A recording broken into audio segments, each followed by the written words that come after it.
মৌসুমে তো বটেই, অনেকে সারা বছরই আমের স্বাদ নিতে চান। ভালোভাবে সংরক্ষণ করতে পারলে সারা বছরই আম খাওয়া সম্ভব। কারণ সঠিক উপায়ে আম সংরক্ষণ করলে ১ বছর পর্যন্ত ভালো থাকবে আম।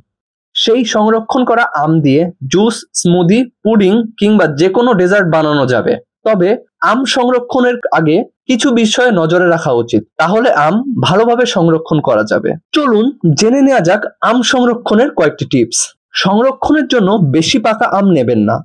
খানিকটা শক্ত ও খোসায় কোনো দাগ নেই এমন আম বাছাই করুন। অতিরিক্ত পাকা আম সংরক্ষণ করতে চাইলে পিউরি করে তারপর সংরক্ষণ করবেন। আম সংরক্ষণের ক্ষেত্রে সবসময় ছোট বক্স বা জিপলক ব্যাগ ব্যবহার করবেন।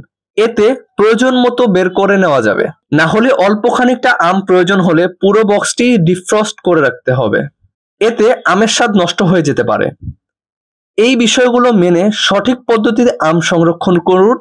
এতে সারা বছরই আমের স্বাদ নিতে পারবেন। চাইলে মোরব্বা, আমসত্ত্ব কিংবা আচার বানিয়েও আম সারা বছর খেতে পারবেন।